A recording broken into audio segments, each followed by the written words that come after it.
Swastiastu. Salam dan bahagia. Perkenalkan, nama saya Iwayan Heri Sumayasa. Saya CGP Angkatan 9 dari Unit Kerja SD Negeri 2 Wonogiri, Kabupaten Buleleng, Bali.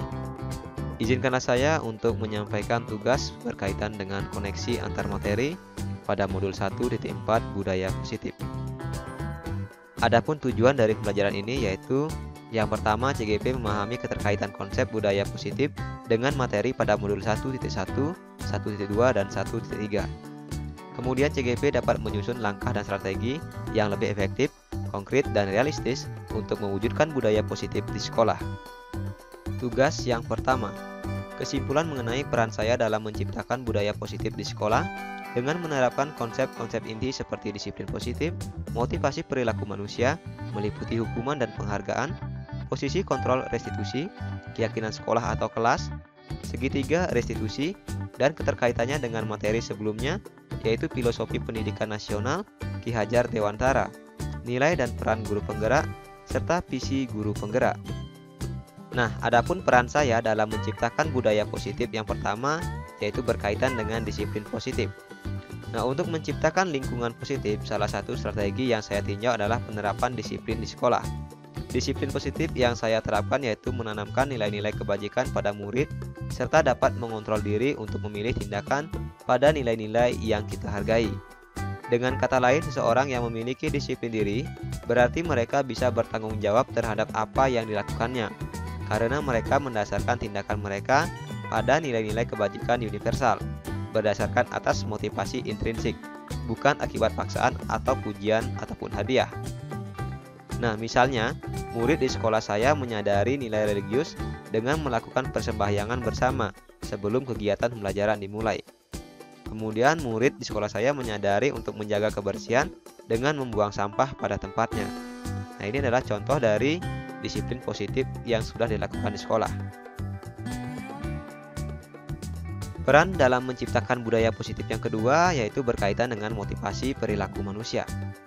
Setiap tindakan yang dilakukan oleh manusia pasti memiliki sebuah tujuan. Secara umum ada 3 motivasi perilaku manusia. Yang pertama yaitu untuk menghindari ketidaknyamanan atau hukuman. Nah, motivasi ini bersifat motivasi eksternal.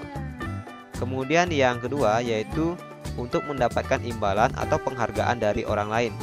Ini juga merupakan motivasi eksternal, yaitu motivasi yang berasal dari luar, bukan atas kemauannya sendiri. Yang ketiga yaitu motivasi perilaku manusia untuk melakukan satu tindakan karena ingin menjadi orang yang mereka inginkan dan menghargai diri sendiri dengan nilai-nilai yang mereka percaya. Nah, inilah yang disebut dengan motivasi internal. Sebagai seorang guru dan seorang pendidik, maka kita harus menuntun siswa, menuntun murid untuk memiliki motivasi perilaku manusia, yaitu motivasi internal, yaitu menjadi orang yang mereka inginkan dan menghargai diri sendiri dengan nilai-nilai yang mereka percaya. Peran dalam menciptakan budaya positif yang ketiga yaitu berkaitan dengan posisi kontrol guru. Ada 5 peran posisi kontrol guru. Yang pertama penghukum, yang kedua pembuat merasa bersalah, yang ketiga teman, yang keempat pemantau, dan yang kelima manajer. Dari kelima posisi kontrol guru ini, diharapkan kita sebagai pendidik atau sebagai guru memiliki posisi kontrol manajer. Posisi kontrol manajer. Manajer adalah posisi di mana guru berbuat sesuatu bersama dengan murid, mempersilahkan murid mempertanggungjawabkan perilakunya, mendukung murid agar dapat menemukan solusi atas permasalahannya sendiri. Posisi manajer perlu mengacu kepada restitusi yang dapat menjadikan murid kita seorang manajer bagi dirinya. Nah, di mana di posisi inilah murid dapat menjadi pribadi yang mandiri, merdeka, dan bertanggung jawab atas segala perilaku dan sikapnya, yang pada akhirnya dapat menciptakan lingkungan yang positif, nyaman, dan aman. Peran dalam menciptakan budaya positif yang keempat yaitu berkaitan dengan keyakinan sekolah atau kelas. Keyakinan sekolah atau kelas merupakan pernyataan yang universal yang mudah diingat, dipahami, dan mengandung nilai-nilai kebajikan, serta diterapkan atas dasar motivasi internal. Nah, oleh sebab itu, guru berperan dalam mewujudkan terbentuknya keyakinan sekolah atau kelas melalui komunikasi dan kolaborasi bersama antara guru dengan murid. Selanjutnya, peran dalam menciptakan budaya positif yang kelima yaitu berkaitan dengan segitiga restitusi dalam penyelesaian masalah.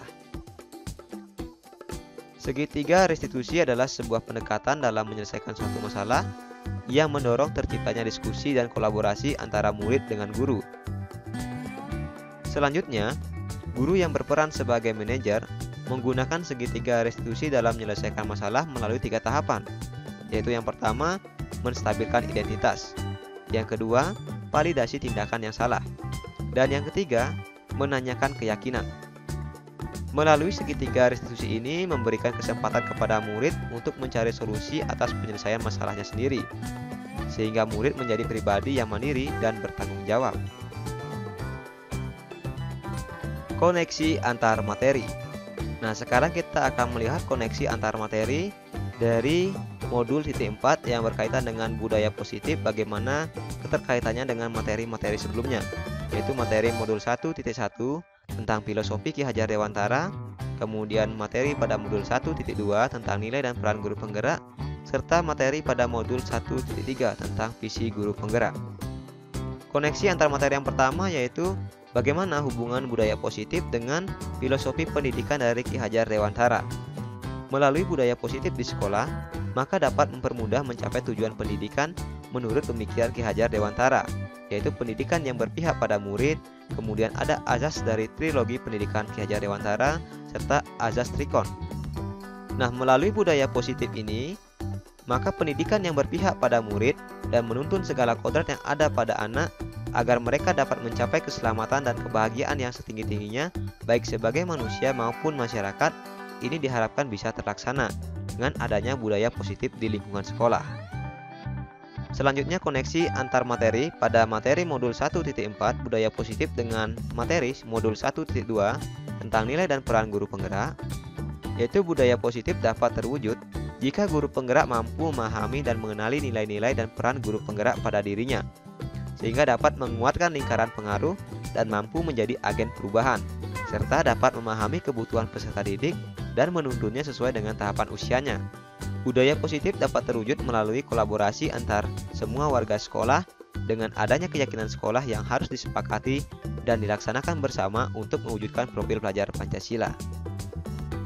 Selanjutnya, koneksi antar materi pada budaya positif dengan visi guru penggerak. Nah, di dalam visi guru penggerak terdapat materi-materi yang berhubungan dengan inquiry apresiatif, kemudian atap dan batja. Adapun koneksi dari antar materi ini yaitu inquiry apresiatif adalah satu pendekatan untuk mewujudkan visi sekolah impian dengan memunculkan strategi prakarsa perubahan ke arah yang lebih baik melalui tahapan batja. Dalam rangka mewujudkan visinya, seorang guru penggerak harus menerapkan budaya positif dalam prosesnya. Visi guru yang luar biasa akan mudah tercapai jika dirinya dan lingkungan pembelajarannya sudah menerapkan budaya positif. Berikutnya kita memasuki tugas yang kedua, yaitu buatlah sebuah refleksi dari pemahaman atas keseluruhan materi modul budaya positif ini dengan menjawab beberapa pertanyaan berikut ini. Nah, di sini kita akan merefleksi dari materi pembelajaran pada modul 1.4. Pertanyaan yang pertama, sejauh mana pemahaman Anda tentang konsep-konsep inti yang telah Anda pelajari di modul ini, yang berkaitan dengan disiplin positif, teori kontrol, teori motivasi, hukuman dan penghargaan, posisi kontrol guru, kebutuhan dasar manusia, keyakinan kelas, dan segitiga restitusi. Serta adakah hal-hal yang menarik untuk Anda dan di luar dugaan? Disiplin positif adalah pendekatan untuk menuntun kodrat anak agar berdaya dalam mengontrol diri dan menguasai diri untuk memiliki tindakan yang mengacu pada nilai-nilai kebajikan. Disiplin positif menjadi komponen utama dalam mewujudkan budaya positif. Teori kontrol. Di dalam teori kontrol dijelaskan bahwa yang bisa mengontrol seseorang adalah dirinya sendiri. Seseorang akan melakukan sesuatu atau tindakan tergantung dari dalam diri orang tersebut, sesuai dengan motivasi pemenuhan dasar yang dimilikinya. Teori motivasi. Perilaku yang ditunjukkan manusia pasti memiliki motivasi dan tujuan. Motivasi dibagi menjadi dua, yaitu motivasi internal dan motivasi eksternal. Motivasi internal adalah motivasi yang diinginkan oleh seseorang dalam rangka menghargai diri dengan nilai yang diyakininya. Sementara itu, motivasi eksternal diantaranya adalah keinginan yang dilakukan dalam rangka menghindari ketidaknyamanan atau hukuman, atau ingin mendapatkan imbalan atau penghargaan. Hukuman dan penghargaan adalah salah satu cara mengontrol perilaku murid yang secara tidak langsung menghambat potensinya. Dalam jangka waktu tertentu, baik hukuman dan penghargaan akan sama-sama memberikan dampak yang sama, yakni ketergantungan, bukan kemerdekaan. Dan tentunya hal ini bisa mematikan motivasi internal seseorang. Oleh sebab itu diharapkan untuk menengahi dari hukuman dan penghargaan ini, sebagai seorang guru yang berada pada posisi kontrol manajer harus menerapkan restitusi. Posisi kontrol guru. Posisi kontrol guru. Ada 5 posisi kontrol guru. Yang pertama sebagai penghukum, yang kedua sebagai pembuat rasa bersalah, yang ketiga sebagai teman, yang keempat sebagai pemantau, dan yang kelima sebagai manajer. Selanjutnya kebutuhan dasar manusia. Ada 5 kebutuhan dasar manusia. Yang pertama kebutuhan bertahan hidup, yang kedua kebutuhan akan kasih sayang dan rasa memiliki, yang ketiga kebutuhan akan kebebasan, yang keempat kebutuhan akan kesenangan, dan yang kelima kebutuhan akan penguasaan. Keyakinan kelas. Keyakinan kelas adalah nilai-nilai kebajikan yang diyakini oleh warga kelas untuk menumbuhkan motivasi internal dan budaya positif di kelas. Segitiga restitusi adalah proses menciptakan kondisi bagi murid untuk memperbaiki kesalahan mereka, sehingga mereka bisa kembali pada kelompok mereka dengan karakter yang lebih kuat. Restitusi juga merupakan proses kolaboratif yang mengajarkan murid untuk mencari solusi untuk masalah mereka, dan membantu murid berpikir tentang orang seperti apa yang mereka ingin menjadi, atau tujuan mulianya, dan bagaimana mereka harus memperlakukan orang lain. Segitiga restitusi adalah alur untuk menegakkan keyakinan bersama di dalam kelas atau sekolah. Ada 3 unsur atau 3 tahapan dalam segitiga restitusi. Yang pertama yaitu menstabilkan identitas, yang kedua validasi tindakan yang salah, dan yang ketiga menanyakan keyakinan. Nah, hal yang menarik dan di luar dugaan saya, yaitu ternyata hukuman dan penghargaan selama ini tidak efektif untuk diberikan kepada murid.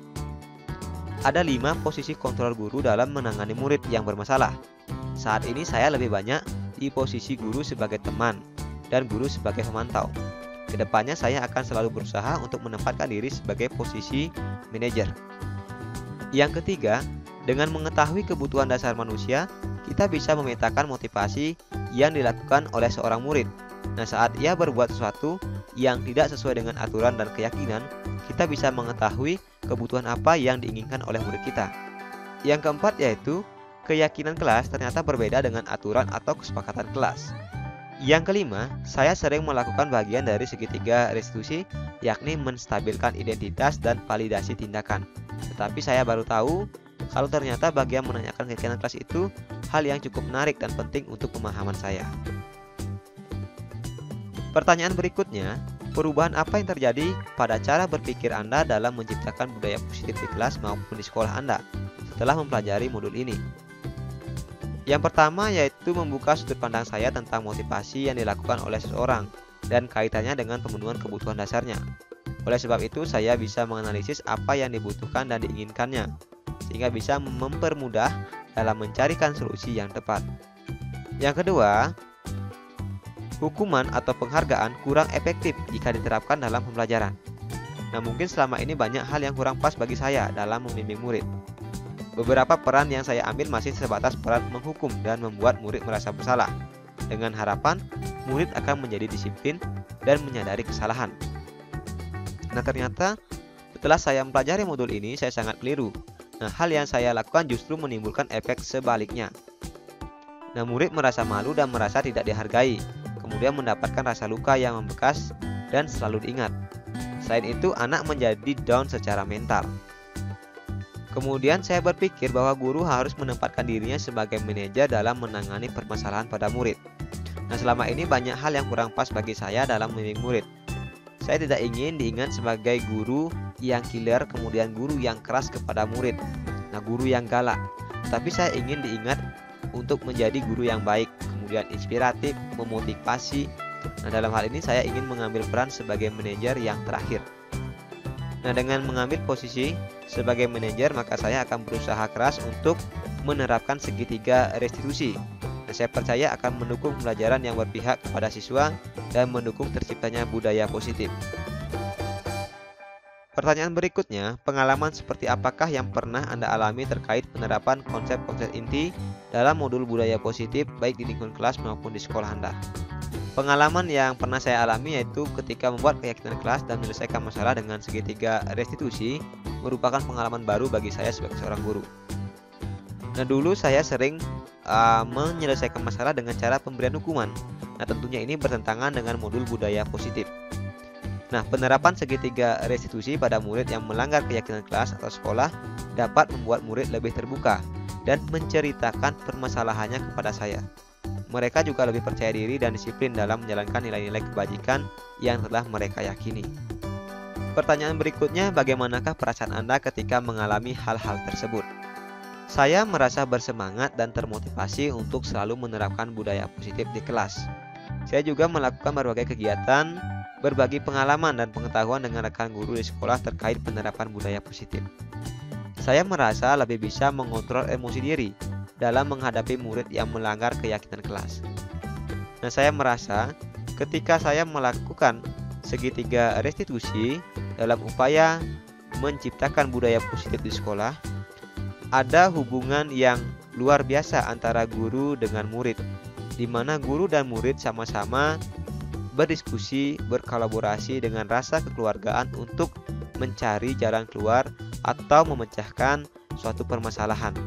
Dan ini dilakukan oleh murid itu sendiri, sehingga ada motivasi internal yang berasal dari dalam diri murid.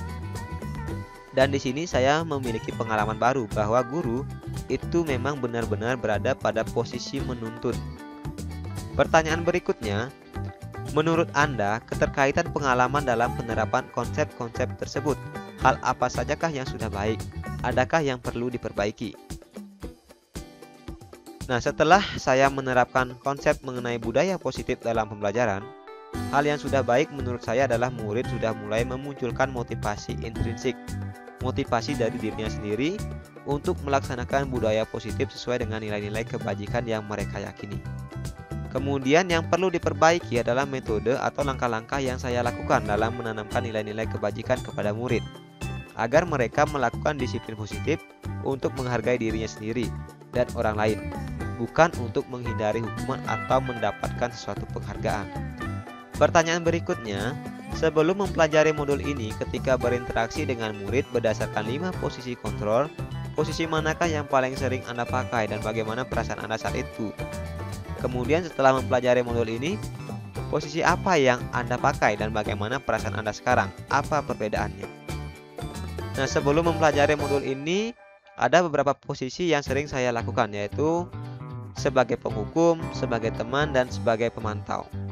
Saya kira ini adalah cara yang efektif dan dapat merubah mereka menjadi lebih baik. Tapi anggapan saya justru keliru. Nah, mental murid bisa menjadi down. Dan yang paling parah lagi yaitu murid hanya menurut kepada saya dan mengikuti aturan jika dalam pengawasan saja. Tetapi ketika saya tidak melakukan pengawasan, maka murid itu justru tidak melakukan budaya positif itu sendiri. Nah, setelah mempelajari modul ini, saya akan memakai posisi sebagai manajer, di mana perbedaannya adalah dengan posisi manajer, siswa bisa menyadari masalah yang dilakukannya dan memberikan ruang kepada siswa untuk menyelesaikan masalahnya sendiri dan menemukan solusinya sendiri, sehingga siswa atau murid termotivasi secara internal. Pertanyaan berikutnya, sebelum mempelajari modul ini, pernahkah Anda menerapkan segitiga restitusi ketika menghadapi permasalahan tentang murid? Jika iya, tahap mana yang Anda praktekkan dan bagaimana Anda mempraktekkannya? Nah, dalam mengatasi permasalahan murid secara tidak sadar, saya sebenarnya sudah menerapkan langkah-langkah segitiga restitusi. Namun, dulu saya belum memahami bahwa yang saya lakukan ini adalah langkah-langkah dari segitiga restitusi. Jadi belum terstruktur. Nah, dulu ketika saya belum mengenal adanya dari modul 1.4 berkaitan dengan budaya positif ini tentang segitiga restitusi. Nah, ketika saya mempraktekkannya, saya hanya mempraktikkan sebatas menstabilkan identitas dan memvalidasi tindakan yang salah. Nah, saya belum melakukan tahapan menanyakan keyakinan. Nah, setelah mempelajari dari modul 1.4 ini, saya mulai melakukan yang ketiga, yaitu menanyakan keyakinan. Pertanyaan berikutnya, selain konsep-konsep yang disampaikan dalam modul ini, adakah hal lain yang menurut Anda penting untuk dipelajari dalam proses menciptakan budaya positif yang baik di lingkungan kelas maupun sekolah? Nah, hal yang penting untuk dipelajari dalam proses menciptakan budaya positif di lingkungan kelas maupun sekolah adalah perlunya tindakan konsisten dan kolaboratif dengan rekan guru, serta pemangku kepentingan sekolah, bahkan dengan orang tua murid, sehingga budaya positif ini tidak hanya dijalankan dalam kelas saja, tetapi di sekolah, di rumah, dan di lingkungan masyarakat. Selain itu, semua pihak harus konsisten dalam melakukannya agar budaya positif ini tidak berlangsung saat ini saja, namun dilakukan secara berkelanjutan dan berkesinambungan. Baiklah Bapak Ibu guru hebat, salam dan bahagia. Demikianlah tadi koneksi antar materi yang dapat saya sampaikan berkaitan dengan modul 1.4 budaya positif. Semoga apa yang saya sampaikan pada kesempatan ini dapat memberikan manfaat, dan tentunya apa yang saya sampaikan pada saat ini masih banyak kekurangan-kekurangan. Untuk itu, kritik dan saran yang bersifat konstruktif sangat diperlukan. Terima kasih atas perhatiannya, mohon maaf atas kekurangannya. Om Santi Santi Santi Om. Salam dan bahagia.